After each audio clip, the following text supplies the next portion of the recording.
Good evening. I'm so delighted to see all of you. I'm Betty Duke. I am the Brody Professor of Public Policy here at the School of Public Policy at the University of Maryland. 23 years ago, the Brody family, Florence and Norman, endowed a chair here to build a policy forum. And ever since then, we have been bringing leading thought professors, dignitaries, deliberators, media people, business leaders. We have been building a wonderful thought leader group of Brody professor guests. And tonight we have a wonderful guest with us as well to talk about an important issue of our time. And that's what Florence and Norman Brody had in mind when they endowed this effort. Florence Brody was an alum of the University of Maryland, class of 47. And Norman was, as he put it, an alum by marriage. And it was their hope that their endowment would allow us to engage in serious issues of our time. And that's what we're doing each and every year. Norman passed away in 1996, and Florence left us on March 8th of 2018, which was the night of our Brody Forum. And the family asked us to go on with that forum because they said this was the greatest tribute we could give her. And so that night, our topic was leadership in fraught times, responding to hate and bias.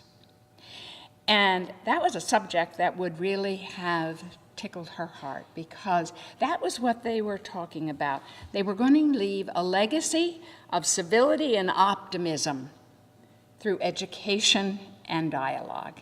And we're continuing that tonight. Unfortunately, the Brody family, the next generations, two generations, are not in Washington this week, and so they can't be with us tonight. But we are deeply grateful for the work that they do in behalf of our students and our community. Norman and Florence's son, Bill, and his wife, Susan, and their daughter, Sherry, and her wife, Bonnie, continue to take an enduring interest in what we do. And they've passed it on to the next generation, their daughter, Deirdre. And we're sorry they can't be in Washington tonight, but their hearts are with us, and we are recording it with the hope that they'll get to see it. So it is a real pleasure for me to introduce this forum tonight for you. And I have the pleasure of introducing one of our two conversationalists tonight, and that is our distinguished Dean, Robert Orr. And everybody says, well, we know Dean Orr. Well, of course you know Dean Orr, but let me tell you a little bit more about him, because we take for granted the people in our community, and sometimes I think we do a disservice, because we forget how important they are and what a great contribution they've made to a world beyond these walls. Dean Orr has been with us for almost 5 years, and in that time, he has expanded this small graduate school into a full school with undergraduates, graduate students at the master's and doctoral level, as well as an executive program. He's expanded our recruitment efforts, and he's built a wonderful new and vibrant faculty.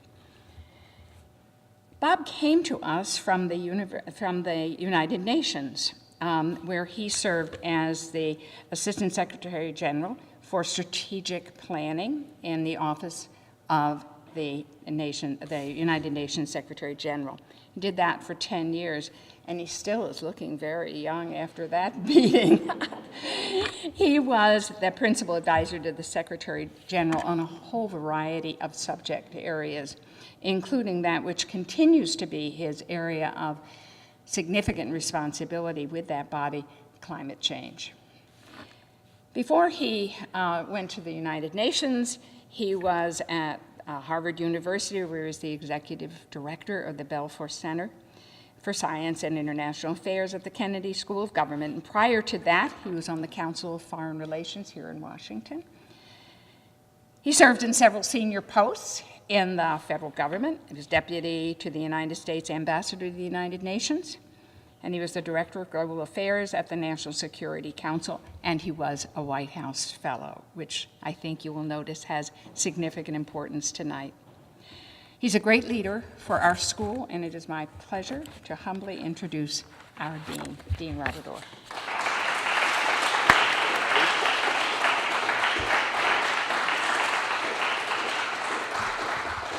Thank you, Betty, and I have to say, I'm not used to being introduced here at the school, so that was slightly uncomfortable to have to listen to my introduction here, but thank you.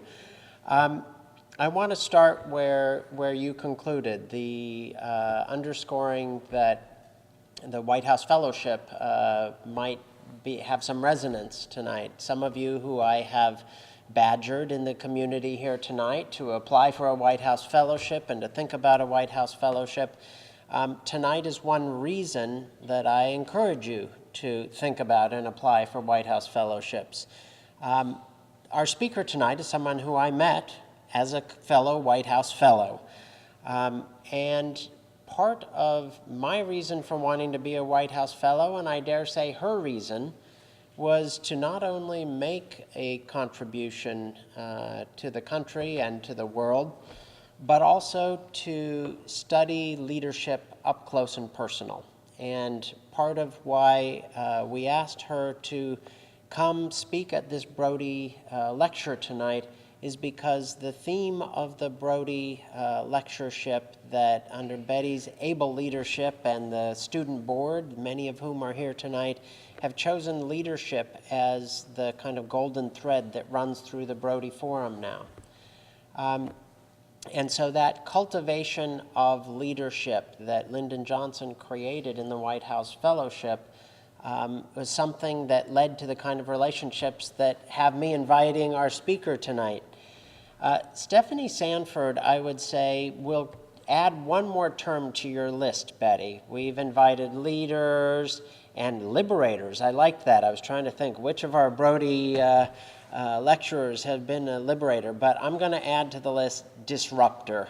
Stefanie is a wonderful disruptor of systems, of conventional thinking, and while she's much more than that, the reason that I'm grabbing that term tonight is the genesis for this invitation initially came, I will have to admit, not from my own brain. I'd like to think I was sitting there at my desk and I thought, who could we invite who would give an interesting lecture? But Tom Friedman, the columnist of the New York Times, was writing a very interesting piece about the two codes that everyone needs to know. And I was reading it, as always, nodding. Yeah, Tom Friedman, he's really smart. He gets it. Good, good, good. And then he said, and I got all this from my go-to person on all these things, Stefanie Sanford. And I went, that's my Stefanie Sanford. It sometimes takes someone else reflecting on your environment or the people you know to make you stop and think, what is it? What are we overlooking in our community that we need to draw on? And I will tell you that the two codes, part of which we're going to hear about tonight, one side of that in particular, the civic code, as we've been struggling as a university and as a community to come up with a real appropriate response to the moment our country is living through, part of the answer has been we need to have our youth fully engaged in the civic life of our country, and that the engagement levels have dropped, and you can look at all the voting statistics. Well, our speaker tonight wrote a book on this subject. She has been talking about civic engagement not for years, but for decades. I can attest to that. Long before it was cool, she was talking about it. The notion of how new generations engage differently. Initially, she, I think, will acknowledge she was kind of a techno, what's the opposite, a technophiliac? A techno-optimist, that somehow technology was enabling new generation to engage in new ways. And after a while, she started to think, well, wait a minute, this technology is also having negative effects on engagement. She's been undergoing a decades-long dialectic of thinking about technology, youth, civic engagement, all the things we're talking about here on how we are to really enable new generations to engage in our civic square. So I can't think of a better person to come and engage with us on this tonight. So she will speak for 20 minutes or so on the two codes, but then we'll start a conversation here, but I want you all to be fully prepared to engage her in conversation, because she is very engaging and very conversational. Stefanie, welcome. Thank you for coming, and the floor is yours.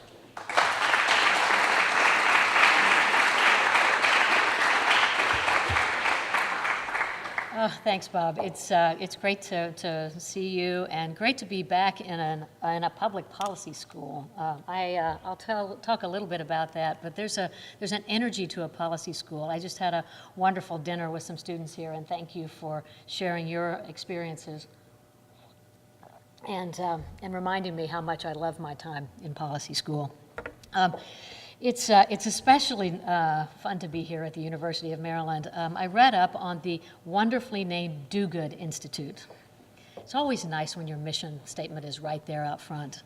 I sometimes think my job would be a whole lot easier. Instead of naming us the College Board, we named ourselves the Get Lots of Kids into College Society. Spend a whole lot less time explaining what we do. But the notions, they got me thinking about, as I was thinking to come talk with you, that sort of the notion of doing good for somebody, and for somebody or something sounds really straightforward. But good intentions are a start, but it's rarely as straightforward as you think. You have to match good intentions with ability and willingness, and the willingness to actually do something. Caring about a problem is necessary, but it's not sufficient to actually solve a problem. And that's true of individuals and institutions. As I learned a little bit about the institution before I came here to talk with you, I learned that sort of early in this university's history, the notion of a do-good initiative to have help bring transformational change to the world would have been ridiculous.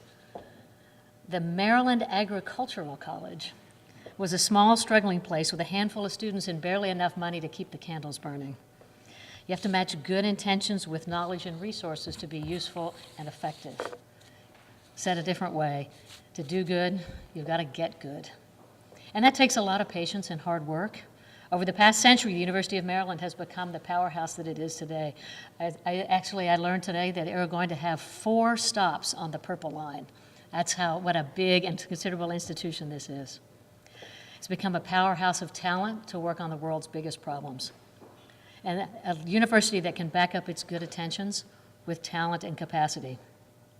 It's the kind of dramatic transformation that you all have chosen by coming to policy school. You've dedicated years to reading and thinking and building the strength you'll need to be able to help others. Do good means different things to different people. You'll have different visions of the change you want to see in the world. But you've chosen to study here. You've chosen to engage in you've chosen to engage and to vision that you want to see in the world. What are you trying to tell me to say with that? I can't see that far. Speak closer to the mic. Thank you. All you need to say is this. Can you hear me now?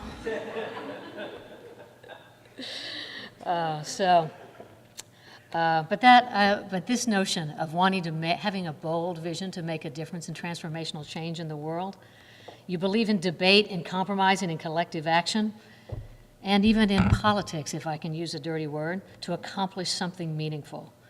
I love the slogan here, to transform idealism into impact. And that's exactly what public policy is. the transformation of big ideas into practical work that makes a difference for people in the world.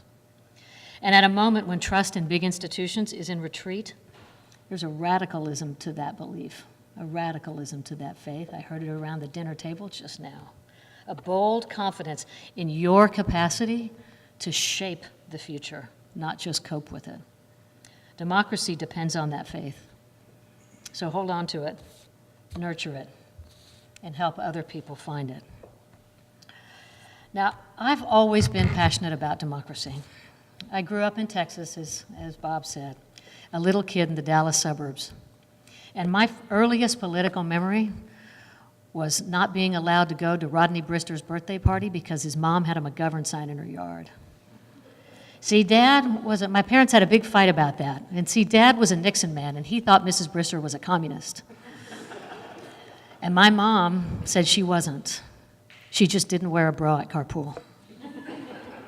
So clearly, political polarization didn't just start today. It's not a new phenomenon. But I decided then and there, watching my parents fight about Rodney Brister's mom's bra, that anything that got adults that all wound up was something that I wanted to be a part of. So fast forward another election cycle to the 4th grade. We were studying ERA and petitions. And so I started a petition at my little Montessori school, and I wanted to change the policy that said that only little boys were allowed to go clean out the chicken coops on Friday afternoon. We ran a little corporation called the Lamplighter Layers, and we had chickens, and we collect the eggs and then go sell them to our parents in the carpool line. So I put my petition together to say that girls should be allowed to clean out the chicken coops. And so I read this petition. I had all the girls in the 4th grade class sign it, and then somebody called somebody's mom, and they all came to this board meeting that I took it to the board. And let's just say our petition carried the day. We won the day, and I got to be able to lead the first all-girl crew to clean out the chicken coops that Friday afternoon. So all I can say is, as you launch into your advocacy careers, be careful what you wish for. The result of my first advocacy victory, I wound up elbow deep in chicken shit. So think hard about your goals before you take it to the barricades. So the next election cycle brought me to great teachers in high school. In AP English, we diagrammed sentences about Ronald Reagan. In AP History, we studied everything from the founders through the Civil Rights Movement. In AP Government and Politics, we went down to the state capitol in Austin and watched our democracy in action from the House Gallery. I loved AP Chemistry, too. We actually got to set things on fire, but that's a talk for another day. So when I got to college, I had great professors and spirited classmates. We talked about Rawls in class and debated the Cold War over dollar pitchers of Coors Light at the university pub. I don't have to tell you why I don't drink beer anymore. I got my first job in the Texas State Capitol when I was 22 years old. I was exhilarated and petrified that day. They hired me at the start of the legislative session to be special assistant for research and policy development for the Speaker of the House. I walked into my office in that back hall. It was and they showed me to my office, and it was this tiny little asbestos-filled corner of that part of the Capitol that no one ever showed you, that they hid from tourists, and they certainly never showed enthusiastic AP government students. They later removed that little slice of heaven when they did the Capitol renovation in the mid-90s. But when I first got there, on that first day, the office was tiny, but it had a big old industrial desk right in the middle of it. And on that desk sat a pager, a stack of invitations, something called a prof's terminal, which was what we had that passed for a computer, but long before we had PCs in the office, and a stack of legal-size paper about this high. My boss, who was the director of research and policy development, gave me a 60-second professional onboarding that ended with, the speaker needs these bill analyses on all of these bills by Friday. Congratulations and welcome to the speaker's office. I stood alone for a minute in that little asbestos-filled treehouse office, and I took it all in. And then I walked over to the girl's office next door and I said, "What's a bill analysis?" It turns out that foot-high stack of paper was a pile of bills that had been filed that week in the first week of the Texas legislature. That's how my career in public policy began. I spent 3 years in the Speaker's office, then worked for a group of urban mayors, and then the Attorney General.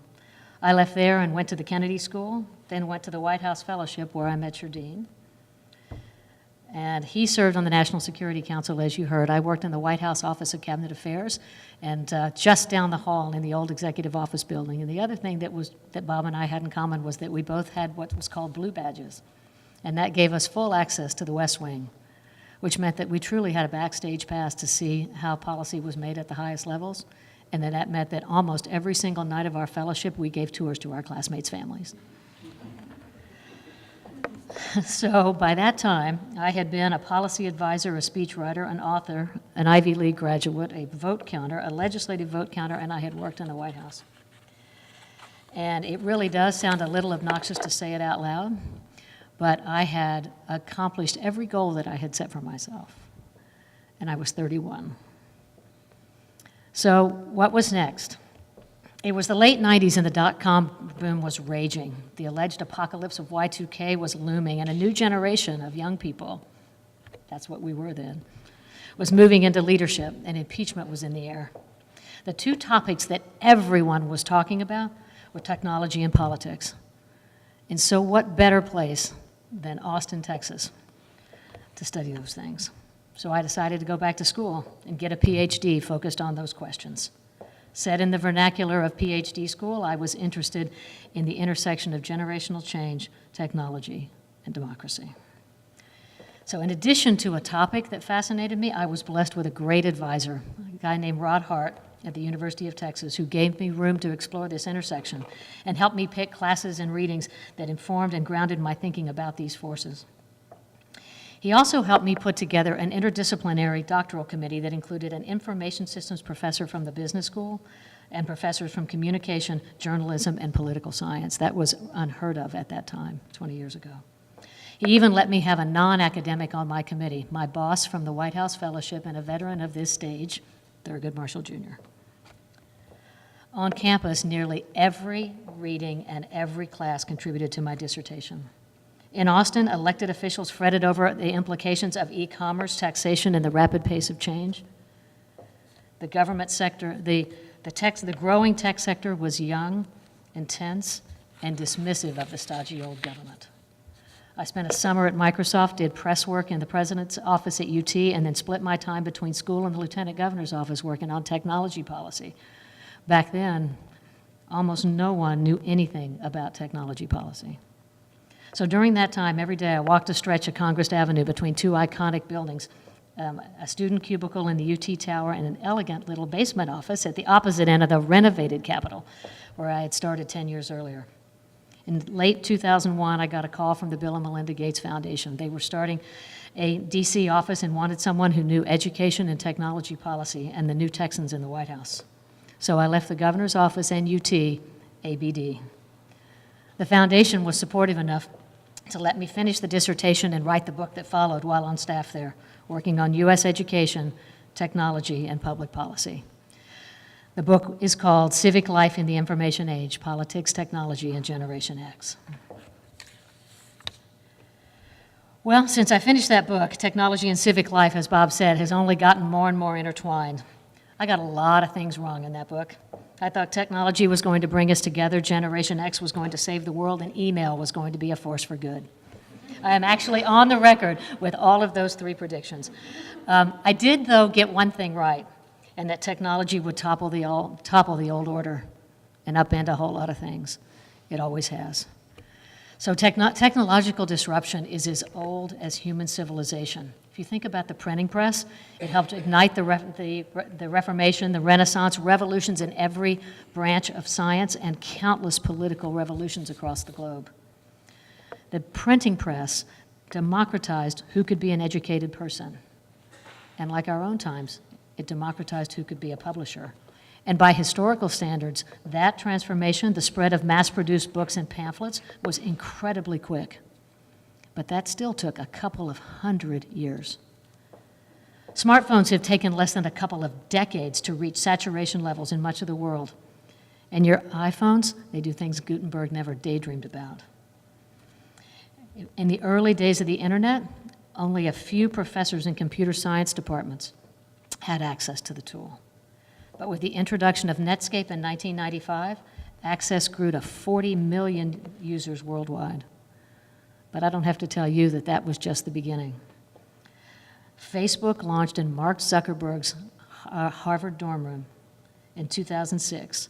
Today, it has more than 2.38 billion monthly users. Put another way, to put it in perspective, nearly 1/3 of humanity regularly checks Facebook.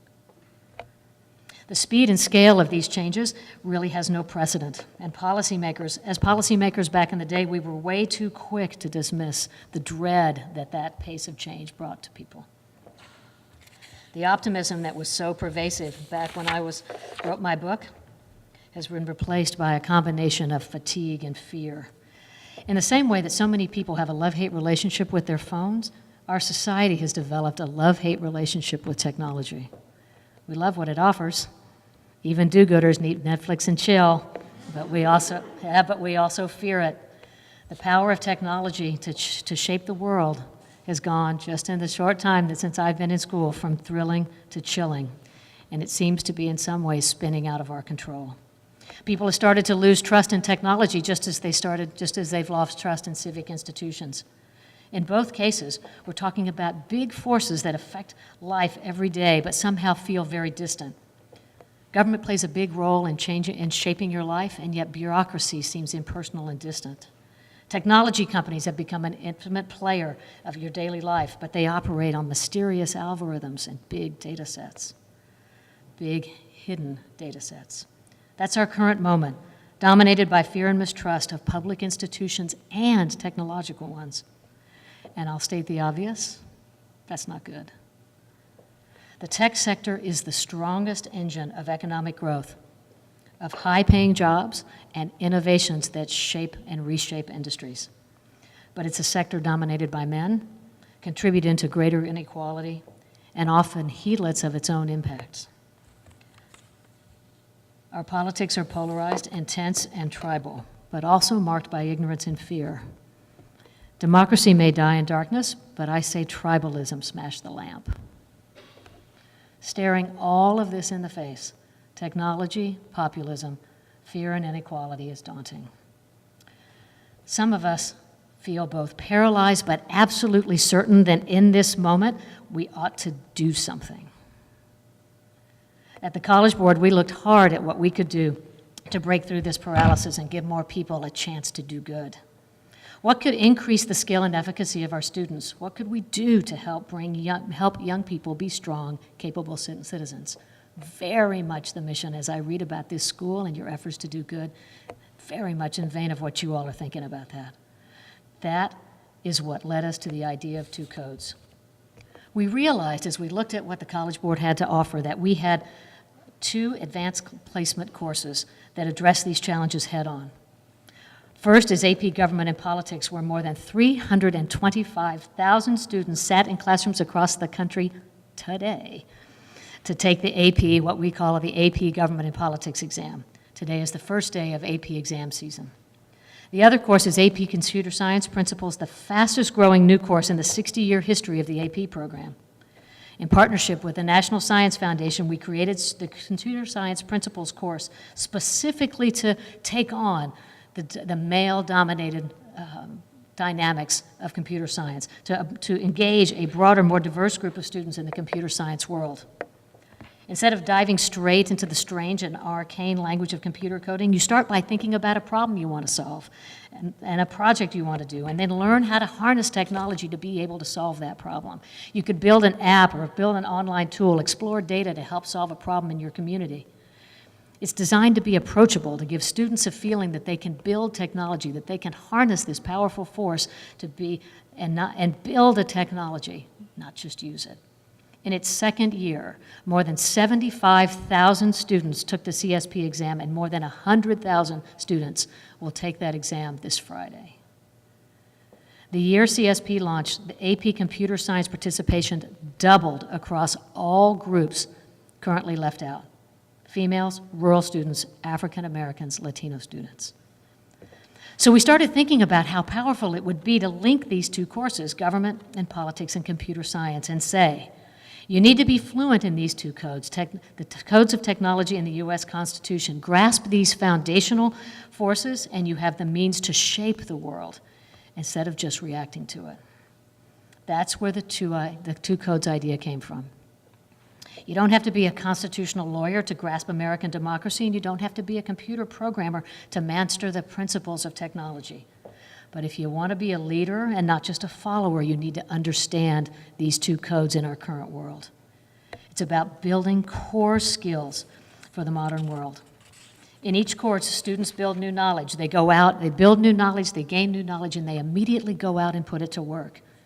Here are a couple of examples. Students from Hightown High School in New Jersey used skills built in AP Government and Politics to draft a bill that became federal law this January, the Civil Rights Cold Course Records Collection Act.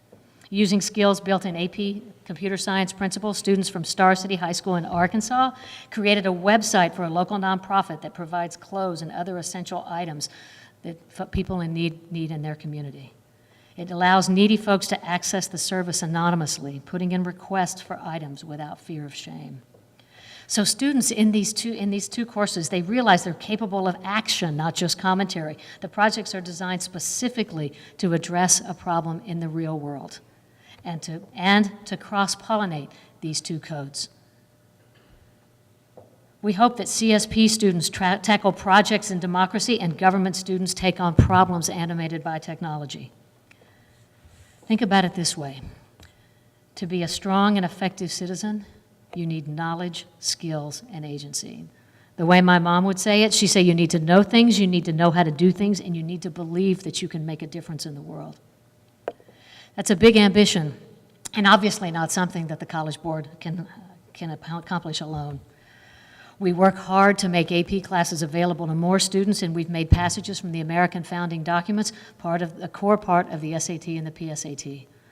That means every kid who wants to go to college is going to immerse themselves in American founding documents.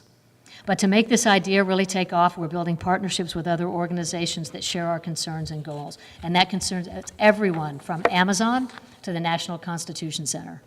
We helped Amazon find great computer science students to recruit into their Future Engineers program, which comes with scholarships and a fantastic internship opportunity. We know this because all 100 of Amazon's first Future Engineers came from AP computer science classrooms from all over the country. Those students will now get to learn the ropes at Amazon. They realize that a more diverse pipeline of talent will make for a stronger company. Their interests and our interests align. So too with the National Constitution Center. They worked with us to create a 2-week crash course in the 5 freedoms guaranteed by the First Amendment, to work alongside the interactive Constitution that links American governing documents to constitutions around the world. With their expertise and our reach, hundreds of thousands of AP students will benefit. So if students now understand these two disciplines, not only individually, but how they interact, technology and civics, they can use them to make change in their own lives and communities. And maybe most importantly, they can help rebuild the trust that our nation can work. Two Codes is about mastering the tools of power so you can wield them. Two Codes is about learning the language of power so you can use it. And Two Codes is about confident leadership, giving more students the tools of access and influence. It's also, if you'll excuse my pride and humility, what good public policy looks like. Public policy is not just writing regulations or pushing for legislation. It's about identifying a big, long-range problem and building a coalition to address it. None of our era's big challenges are going to be solved by one organization or even one sector. You have to recognize your role, play it well, and with a range of different people over time. Diverse partners bring greater reach and greater credibility, and more often, better ideas. Working with people can be frustrated, as you all know, no doubt from group projects that you've had to do in your college classes, especially with people you might disagree with, and especially in times like that we live in now. But it's the only way you can make something happen at scale and make it last. So when you look around at who your partners might be, you realize that public policy isn't just for public servants. I don't have to tell you that. The College Board is a national nonprofit best known for administering exams. But we can use our platform to make a difference for millions of students. Not alone, but on the strength of relationships that we have. So you think about it, running advanced placement tests sounds pretty straightforward. We offer rigorous exams in a range of disciplines. But of course, it's not that simple. If you think about it, the process enmeshes us as an organization in questions about equitable access, school quality, district resources, the divide between urban and rural, teacher preparation, college credit policies, college admissions. That doesn't even consider the big debates about what's on the test and how that influences the way millions of kids learn history, politics, literature, and dozens of other subjects where brilliant, well-meaning people can disagree sharply about what matters to study and what doesn't. In practice, what that means is I spent a lot of my time thinking about the priorities of teachers, parents, principals, district superintendents, local school board members, state legislators, governors, business leaders who care about schools, college presidents and college faculty members who care deeply about AP credit policies, and of course, most importantly, the students who have their days shaped by the arguments and compromises of all those people. That's a staggering amount of public policy behind one little high school test. And that's just one program at one big education nonprofit. You could spend a career untangling the policy impacts. In fact, I'm in charge of a large team that does exactly that. There's a power in that kind of reach, and also modesty in working with others to make our case, listen and craft compromises that leave everyone better off. Effective policy doesn't come from ramming your ideas through, but it comes with making our case, listening, and crafting compromises that leave everyone better off. Multiply that across thousands of companies and nonprofits, all operating in different realms of the economy and society, and all trying to shape our collective decisions. I was reading just last week about the scramble at Facebook to create a bigger, more diverse public policy team. There is massive demand for what it is that you all are studying and you are preparing to do. Because at Facebook, it turns out that giving 2 billion humans access to a printing press creates some pretty complicated policy questions. Facebook could have been a shining example of the two codes in action. Instead, they've become a cautionary tale for what happens when you only master one. Technological advance will continue to make great demands on our public policy and our democracy. And honestly, that's where you come in. With a history of this great school and the inspiring idea of a do-good campus, you're set to do what my UT Longhorns promise. What starts here changes the world. Once you leave this place, there's plenty of work to do to transform idealism into impact. And so what good do you want to do? I got a little bit of a taste at dinner with some of your classmates. But what do you want to do? And what tools do you need to get started? And what can people like me do to help you get there? I look forward to our conversation.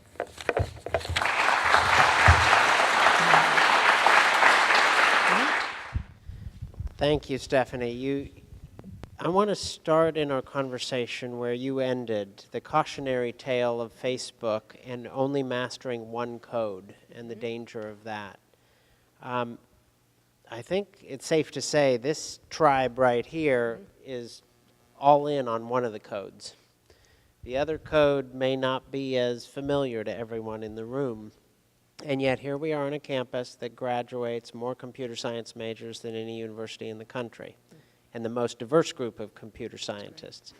And yet building bridges between this school and the computer science department, you know, you would think it's a lot further than half a mile away on the other side of campus. What strategies have you seen that work to get the tribe of the one code and the tribe of the other code to actually come together and look for solutions together? Is there a methodology you've seen work better than others? So part of the reason that we're looking to cross-pollinate these courses and cross-pollinate the projects, I think there's no better way to build a bridge than to actually do great work together. Because I do think they've existed separately. Certainly the tech world and the government world and the civic world were deeply apart when I was studying them 20 years ago. And I do think that Facebook, both their reaction to what has happened, as well as even if you looked at the if you looked at the testimony that Zuckerberg gave, they really are miles apart. The civic sector knew very little about technology, and certainly the tech sector. So I think one of the silver linings that's going to come out of this, it's more than a dust-up, I think, of this sort of revolution, is that this very public accounting and accountability of the intersection between these two disciplines is going to bring it to the public consciousness. I think one of the reasons I was so excited to come talk to public policy students is to put this idea in front of them, because I do think there's going to be a great deal of interest, a great deal of demand, and just practically real jobs for people who understand policy and have some command of the other code. My sense is among younger people, you have more comfort with technology and having a better understanding of how it works, particularly some of the things that we're just now learning about, which is the notion of data, of privacy, of the power of algorithms, and the power of your own ability to be able to act on those algorithms. One other thing I wanted to delve in before opening it up is the notion of a different set of tribes, the partisanship.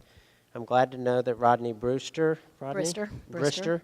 is the source of your political awakening at a tender young age. But we've had partisanship a long time, but there does seem to be a new quality to it. And so much so that when we talk about trying to engage youth in the civic process, that is now considered a partisan statement. I would say right now, college campuses are considered hot blue bastions in often hot red states. Now, this state maybe not quite so much as some others, but that reality has made engaging youth itself perceived as a partisan. How do we actually bipartisanize engaging youth so that there is not this sense that college in and of itself is a partisan statement? That's been one of the biggest surprises of the last couple of years is a sense of blowback against the idea of college. So I think one, the more, and it's why I was so intrigued by the setup of Do Good, which is there's engagement, but you have engagement and nonprofit and problem solving, and I think when engagement is seen only as activism, that feels more political and partisan. And so I like the idea of what you all have done here, which is to put sort of community problem solving at the center. And I don't think that will fully transcend the political differences between the politics of the campus and the politics sometimes of the state around it. But I have found that that nothing builds bridges better than doing great work together. And so I would say the more you can do that, we talk about a focus on projects and a focus on group projects where you bring people together to work on a common problem that maybe people who are, even people who have different politics here on campus. But the concreteness of problem solving, that's one of the things as we began to really look at these two courses that surprised us, was that even though they were developed separately, when you look at the logic of them, which is to learn some things and then find a problem and talk to stakeholders and listen to people and create a solution and implement it in the world and then have a feedback loop and then improve it, we were struck particularly in this new, extreme, buzzy, exciting computer science principles course that if you sort of you almost could lay it side by side and see a very similar theory of action of what you were supposed to do with what you learned here. And so maybe that's it, sort of a windy way of saying it, but focus on on solving problems and getting things done together, and in addition to what can be more politicized type, either activism or protest. One thing that when I used the term algorithmic decision making the other day, the person that I used it with said, be really careful, because while you're warning about the power of algorithmic decision-making, you're white. And so you're not subject to algorithmic decision-making in the way I am. My interlocutor was an African-American who said, every day, algorithms are having different impact on me than they are on you. So the two codes come crashing together in that kind of, community policing standards and the like. So I'm wondering if you've been able to delve into where the two have been brought together, but where the effects are not always happy. So it's funny, I just had a conversation today, and so I think the chart your interlocutor may have seen, which is the impacts of sort of invisible decision-making that is based on numbers of historical experience, and basically those algorithms are calculated by robots. And so as we're hearing some talk about the development of AI, that you see these invisible decisions are built on what has happened before. So a couple of things. I don't know if you've, Melinda Gates has a new book out, and she writes passionately, and a centerpiece of her public appearances has been the need to diversify computer science for just that reason. One of her arguments is that part of the reason that Facebook and Twitter, the unintended consequence of, well, the Arab Spring was great and you can bring people together for goodness, but you can also bring people together for badness. And the unintended consequence of how those social platforms can be used for harassment, she posits it just never occurred to those coders, to those guys, that you could use it for this. And so diversifying those who write algorithms, she would say, would be the most important immediate thing we can do, and the long-term protection against, or at least mitigation of having the algorithm problem continue to the one that your colleague You just mentioned. gave me a good idea. We need to invite Melinda Gates to campus, because our computer science department is not only the largest in the country, turning out 4,000 graduates, Wow. it is the #1 most diverse in terms of the number of women and underrepresented minorities. So I think Melinda might just get an invitation to come talk about her book with the most diverse of the computer science She takes field. this very seriously. She observed, she studied computer science. She went to a Catholic girls' school, then went and got her computer science degree and an MBA from Duke. And she said that actually the number of women in computer science has actually declined since her time. And she's very much on a mission. Okay, folks, I want to bring you into the conversation. When you speak for the first time, if you could introduce yourself, at least a little name, rank, and serial number so Stefanie knows who you are. Please identify yourself, and we'll get you a microphone.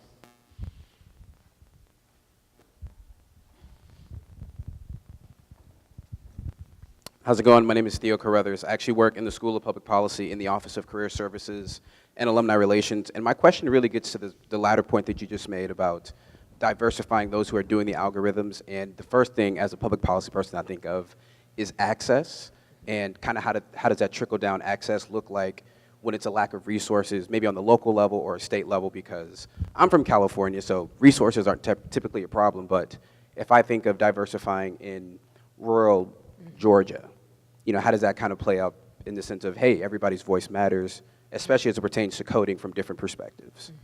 No, I think that's a great question, and it's a central one that we're working on. One of the things that we really have in the design of the computer science course is that it is applicable, and that we will prioritize making sure that it is in rural schools. The College Board works primarily in high school, and so as we think about the sort of the pipeline problem of having a diverse coding sector or technology sector, that starts back with early access and awareness. And so, the Two Codes Initiative will set an ambitious goal of dramatically widening that pipeline in high school, and to the extent possible, having it in every school, so that if we can have 500,000, 1 million new students per year, with representing all different parts of the country and racial and gender diversity, that then creates a pipeline that has impact then in colleges and then in the workforce pipeline. But it has to start there. I mean, it's very hard to do later in the game, to your point. It has to start with early on in education.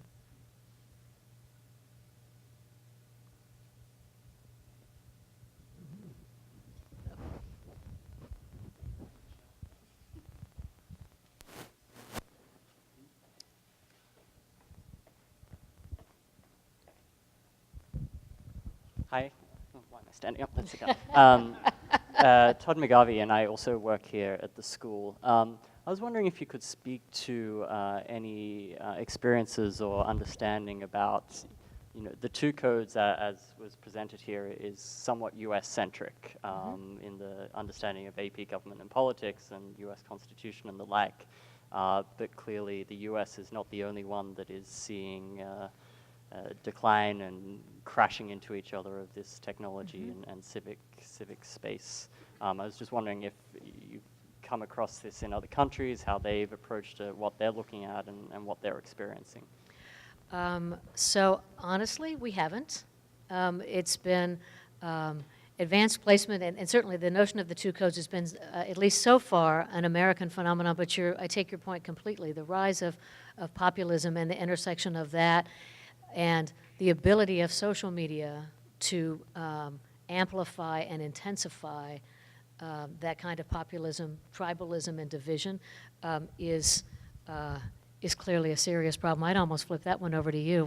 How would you take this notion of this framework and starting in high schools and creating a real awareness and cross-pollination of these two disciplines? I mean, given your experience in the world, how do you think that would translate there?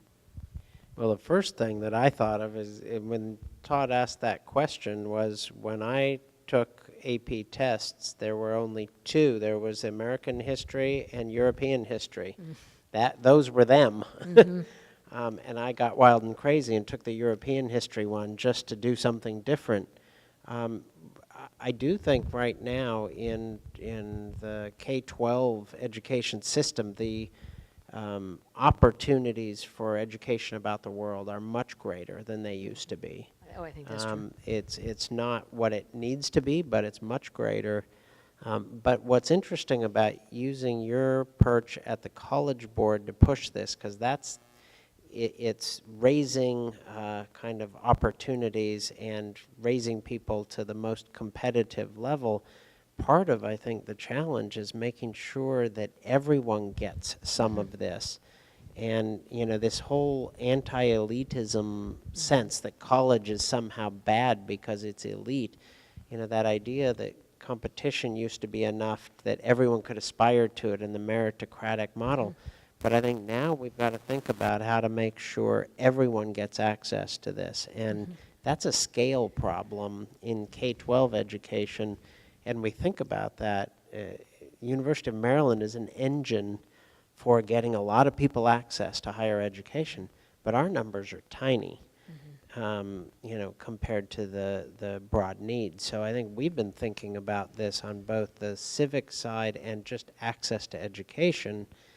How do we get to everyone in the K-12, at least get everyone some of that, such that then those who show aptitude and interest can get to college. So I would really think about not just the testing that gets you into college and credits for college, but how to get a broader swath of the high school population access. No, I think that's absolutely right, and we're working on that as well. We have a couple of new programs at the College Board. One is for pre-AP, and that is a set of courses that are designed for all students, so that a greater number of students would be prepared to do the more rigorous work of AP. We've also got a whole new set of resources for students and for teachers that go through the full year, understanding that we have a lot of teacher retirements, so we have a new a new class of teachers, a new set of teachers, and a broader range of students, absolutely to your point, that need this more rigorous preparation for the complexities of the world that that we live in. And so the idea is that there are, through course assessments and greater course materials, there's an online portal that allows teachers to more personalize instruction so that you really can. So a broader range of students first can be prepared through pre-AP, but then also have greater scaffolding and support to be able to do well in AP.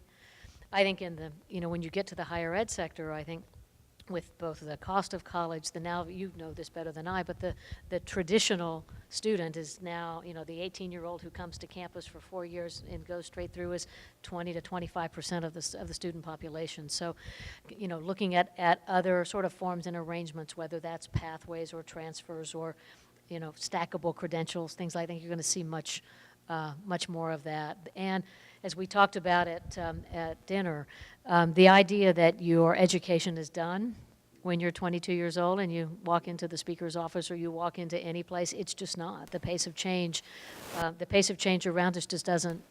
We don't have that luxury anymore. It's just not.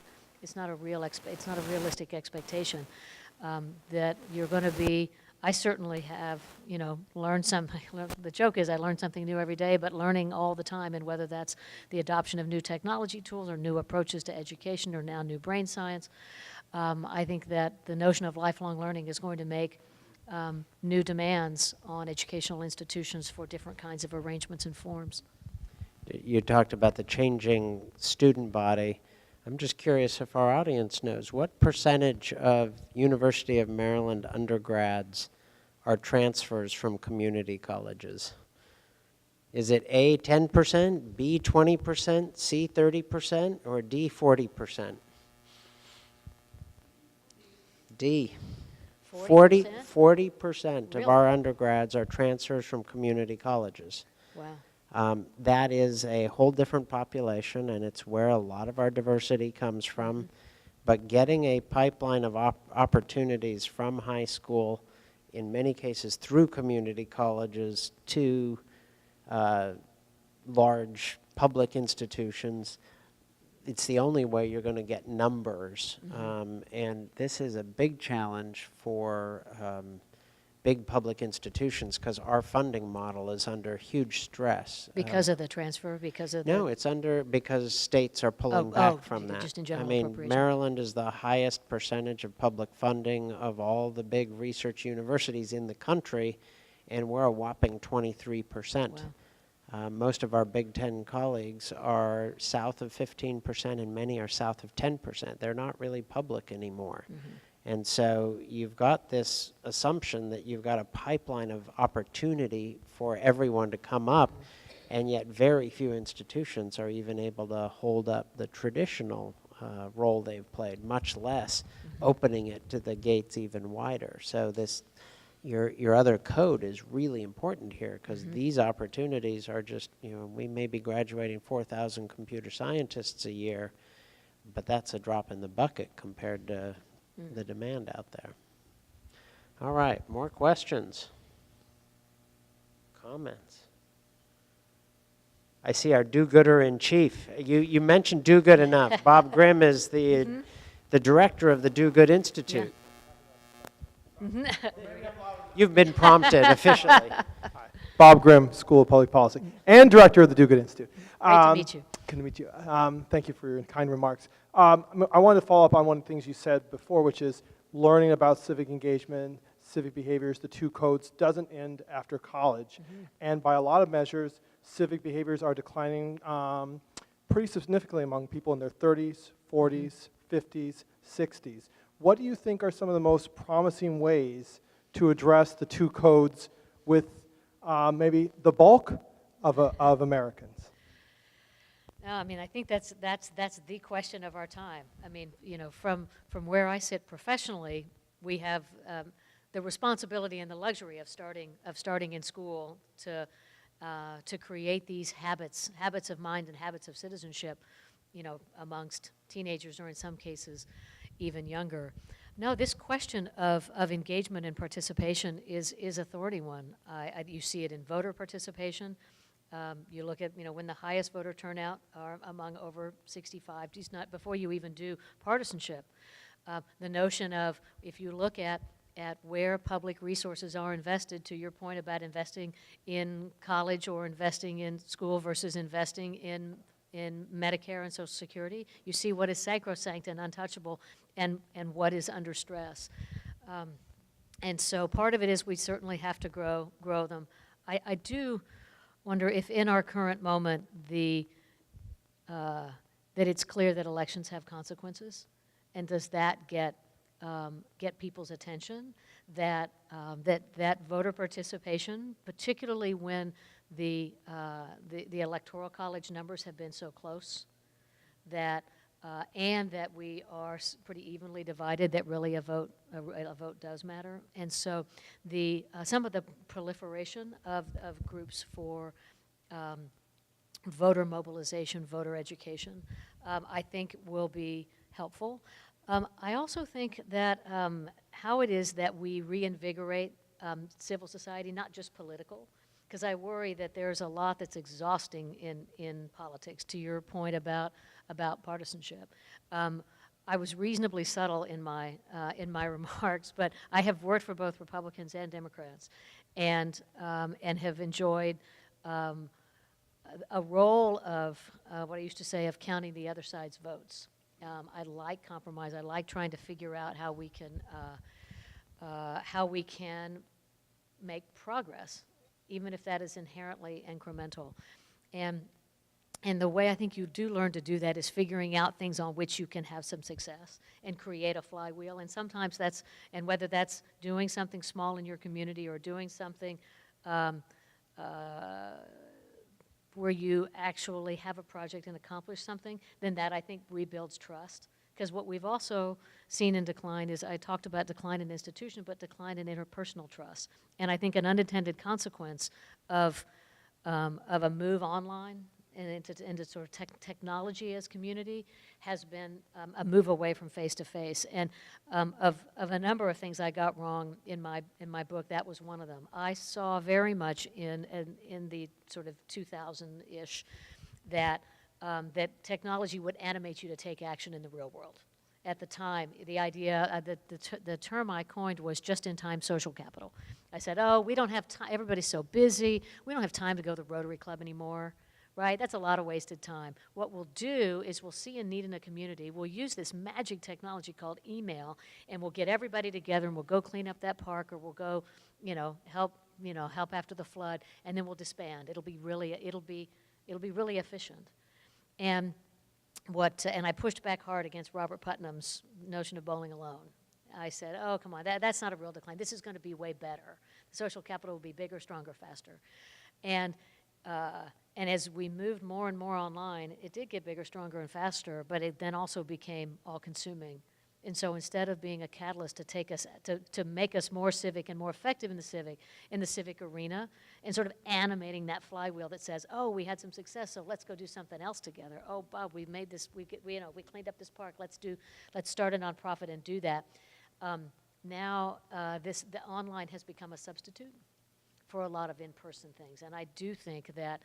And you put on top of that the ability to be anonymous, that I think that is going to be a real challenge. And I think that it will take stepping away from the algorithm, stepping away from the like button to really turn that around. The good news about that, it's hard to do, but it is individual and manageable. It's within your locus of control to say, you know what, I'm actually going to step outside and do this, as opposed to have the sort of online be a substitute for human interaction. It's interesting. You just mentioned anonymity. I've been reflecting on this a lot lately. Anonymity really changes conversations, and not for the better. Yeah. I may believe in a secret ballot as an important tool of democracy, but secret conversations are not good. Yeah. And people don't behave, literally don't behave when they're anonymous. And I think that's where the technology and the power of it and the in-personness, if you're having a discussion in person, you always have to own what you just said. Absolutely. And that it has a moderating quality, but it also has a civilizing quality, that you have to actually think, how will this person respond if I say this to Right. them? You don't have to do that online. And I think that's part of the generational change that we see, is that anonymity that comes with the device is something that generations south of mine have gotten used to. And, you know, I think the massive chasm that we see, you mentioned voting, the voting numbers are really stacked towards the older, and the technological behaviors to the younger, there has to be cross-pollination there or we're in trouble, and it has to go both directions. No, I agree. I mean, the voter turnout amongst the young has always been a problem. I mean, even when 18-year-olds got the vote in '72, the turnout was still really low. The only exception to that was Obama '08, and that was a big uptick. And still, though, it was the lowest turnout. It was the lowest turnout of any age demographic. Well, and on civic behaviors, I would just note that voting for young people is poor, but it's for the non-college educated that it's really poor. It drops off a cliff. So even what we see on campus here is relatively high participation because they're in college. And so to that point of how do you reach everyone in K-12, because those who are coming to college are more likely to participate in their civic life. Yep, that's true. All right.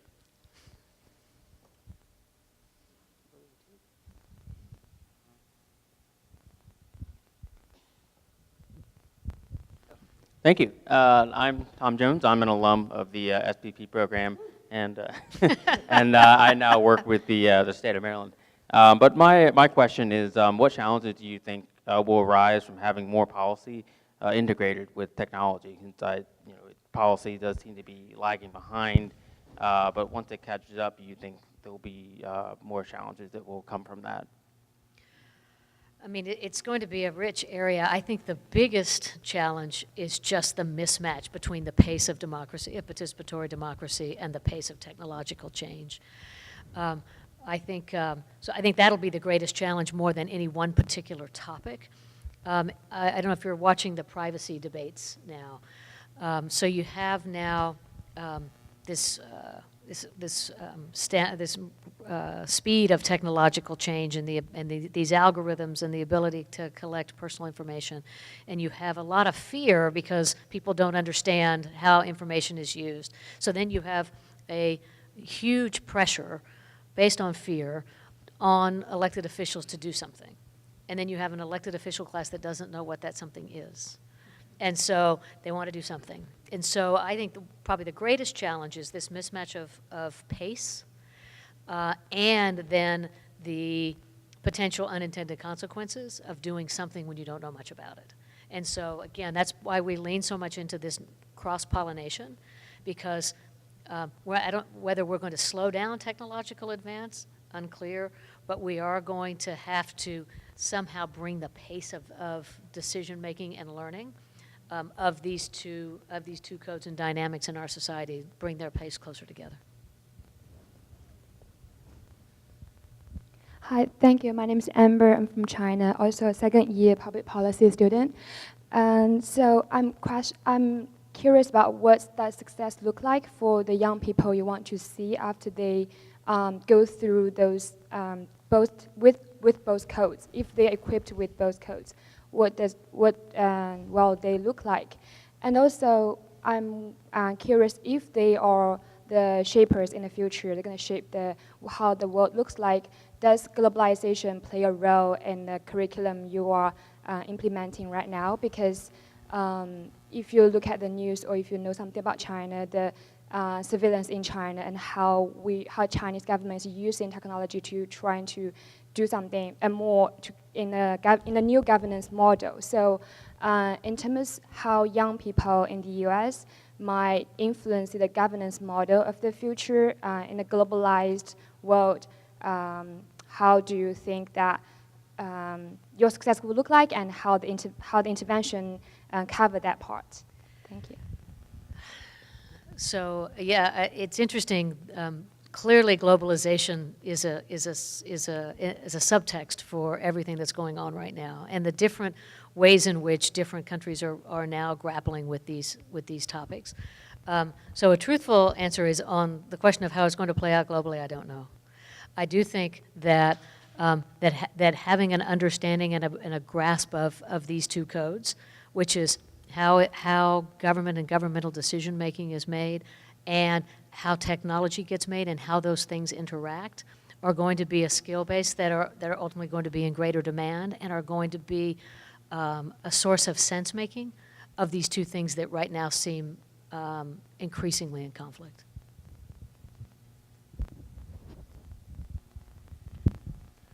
Professor Hi. Sprinkle. Oh, sorry, Martin. Go ahead. You're first. Okay. I didn't see you. Sorry. Hi, my name is Martin Sanders, dual MBA MPP.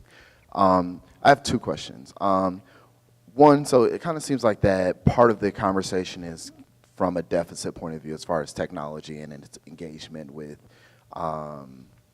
civics, but I would ask your opinion about the positive sides, like things like organizations like Black Lives Matters or the Women's March that happened post the inauguration. These are all things that grew organically from social media and came into real life. You know, people met up or what have you. So just your view on how those things can be used positively. And then my second question is, as a teacher, I try to incorporate civic engagement with technology through what was called participatory action research. And so I asked that because the idea of connecting younger students, besides just the senior students or the AP students, with the idea of using technology to become engaged citizens, despite without the partisan labels, but the fact that if you're born in the United States, that it's important that you engage our government, and here's how you do it, and these are some technologies that you can use to do that. How do we expand that idea? So the question about younger students, I completely agree. My experience of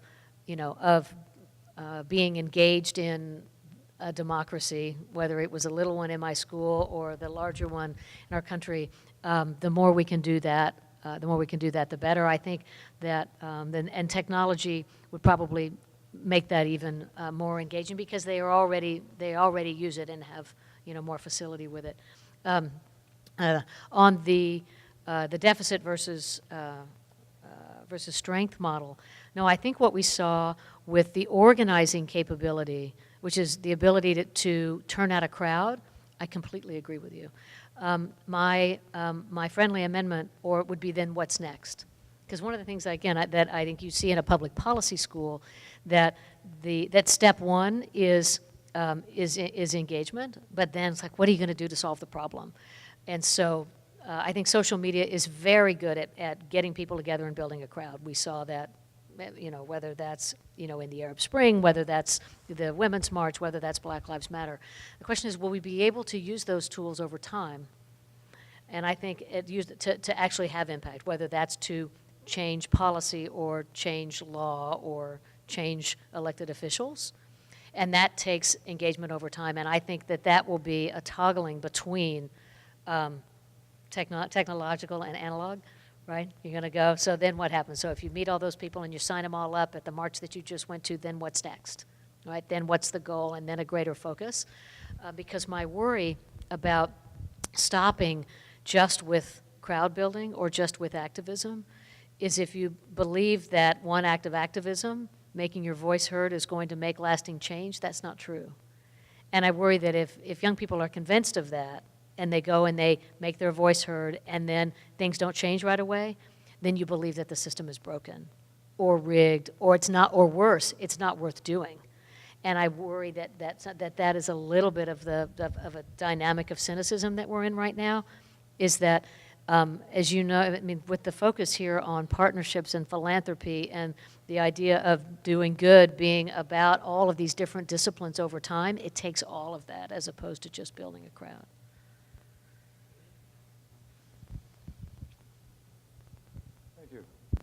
I was at a conference downtown today and came back on the metro, and at every stop I was assured that I was riding on a Series 7000 train, and that I should be very happy about that. And I was reminded of a similar statement delivered in a very flat, affect-free voice. No HAL 9000 computer has ever made an error, right? And of course, this was in Stanley Kubrick's version of Homer's Odyssey, in which the Cyclops was HAL, the one eye, right? And that computer did make errors. Now, that was an early anticipation of artificial intelligence. Well, the Tesla autopilot and the Boeing's 737 MAX 8 suggest to me that artificial intelligence is something upon which we do not really want to rely, which then made me wonder about one of your codes being the Constitution. And I recall Thurgood Marshall Sr. in 1989 commenting that the Constitution, then about to be celebrated in Olympian fashion as in its 200th year, was a very troubled document. I can imagine converting the Constitution into an algorithm fairly easily. I can't imagine converting the moral judgment that judges the Constitution and finds it wanting converted into such an algorithm. And I wonder if what you really need for these coders is something different.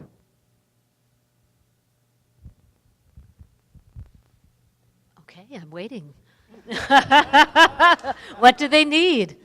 Well, I think they need to go to school, right? And completely. They need to engage these ideas, and they can't really do it as a different sort of algorithm. They actually have to think. Oh, I completely agree with you. Yeah, it's a moral education that gives you an algorithm that works fine, except for the reckless endangerment that it conveys to the driver of the Tesla or to the people who are flying on a plane that was fundamentally unstable, and they just didn't know it was fundamentally unstable. Right. Well, so the notion of human agency acting on these things, I completely agree with you. And I think, two codes is a shorthand for these two disciplines that are seen in conflict that are deeply necessary and are arguably a source of the very tension that you're talking about. So I think you and I are absolutely in agreement. I think that that algorithm makers, that you identified a great danger if they're too insular or they're too uniform. And I think that's part of what Melinda is talking about. So how it is that that those who go into computer science and the intensity of coding do have a broader education and are thinking about the implications of what happens. I know very little about how AI works, but I have had a couple of conversations with people in the last couple of weeks, people who know a lot about it and who are really nervous in the vein you just described. Hi, my name is Laura Griffin. I'm a graduate student in the School of Public Policy. I was thinking about some of the challenges that technology brings, and some of them seem really clear to me that there could be a government policy solution. Security, privacy. Maybe we don't have good policymakers yet, but we will. But what about areas that are kind of maybe outside the realm of government? I'm thinking about the impact of mental health on social media, or the impact of social media on mental health. Can you speak to what's the role of policy and what isn't the role of policy here? I'm getting an easy one. That's a really hard one because you've got advances in brain science now that are just now easing into education and particularly into K-12. And I think that we don't know what the impact is of the kind of social media attention at the age and at the intensity that we have it now. And I could think of basic research funding to study these questions.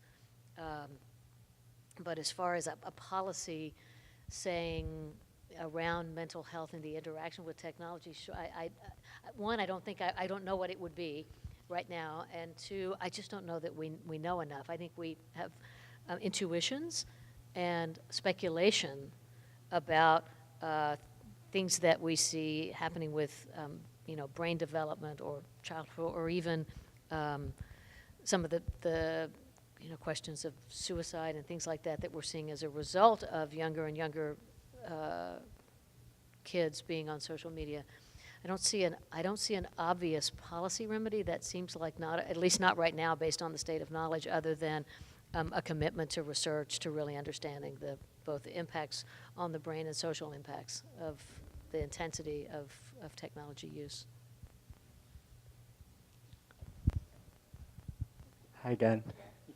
I'm Christoph. I'm a graduate student here at SPP. So now that you have the benefit of hindsight after you've talked about writing your book and everything, I think it is one of the moral duties of every generation is to understand our, what tools we have and how we can use those to change society. What advice would you give to maybe the millennial generation who's also thinking about these issues, or maybe even the high schoolers who've never known a life without computers or technology? Like now that you've had hindsight and you've thought about, I got this wrong, like what's some advice you could give to us, or even people 10, 15 years younger? Yeah. One, the benefit of hindsight is great, right? If I had known now, I think to really be present and to ask questions about what's going on. The techno-optimism and enthusiasm that I had and that I shared with that sort of generation of people sort of in the tech boom,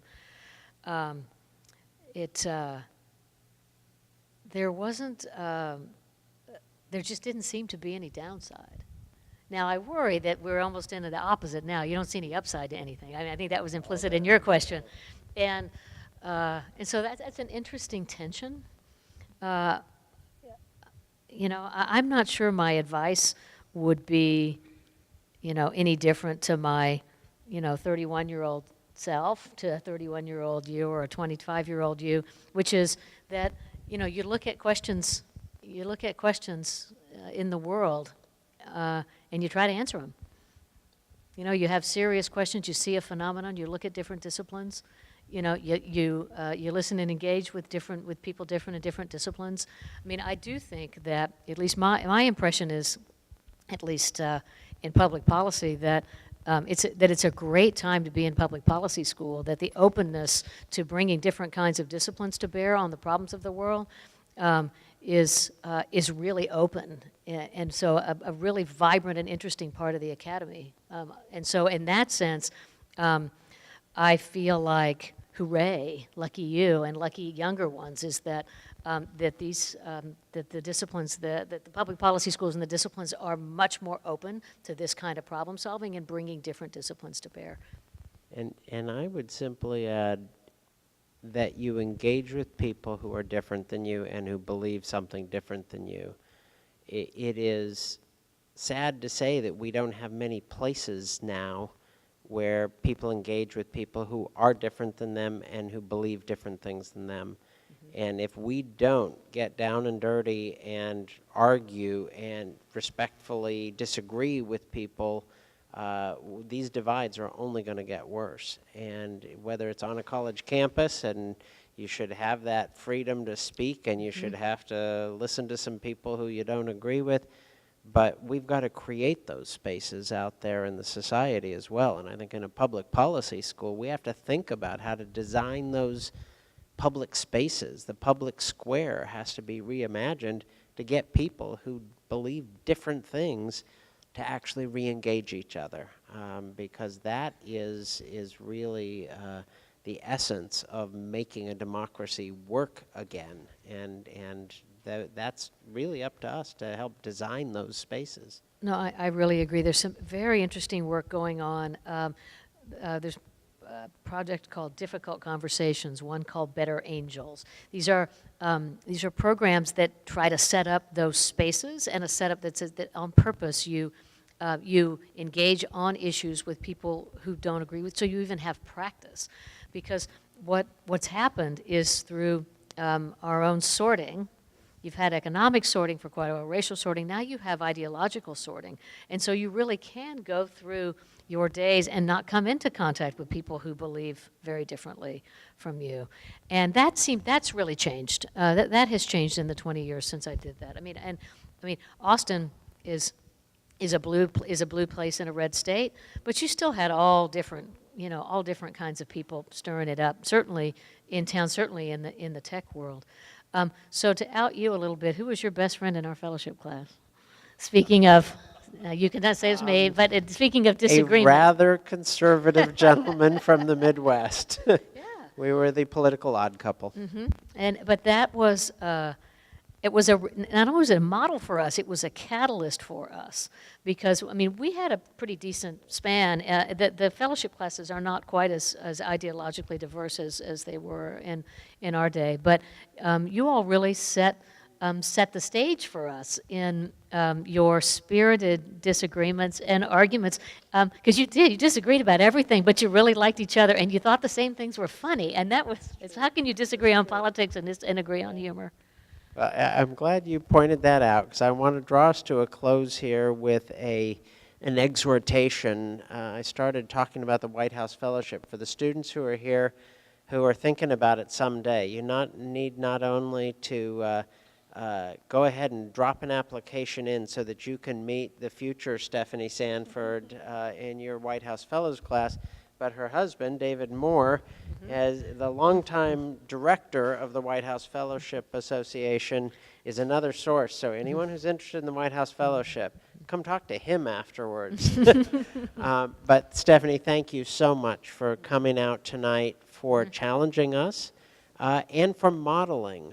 Not only was I impressed that, it's very hard for us to acknowledge when we got something wrong. You not only acknowledge it, you put it out there, but also what I would describe, thank you, Betty, I was going to describe you as ambidextrous. You're one of the few people I know who really does work with her right hand and her left hand, and we all have to get a little better at working with both of our hands in every sense. So thank you so much, and thank you, Brody Professor, for our gift for our guest.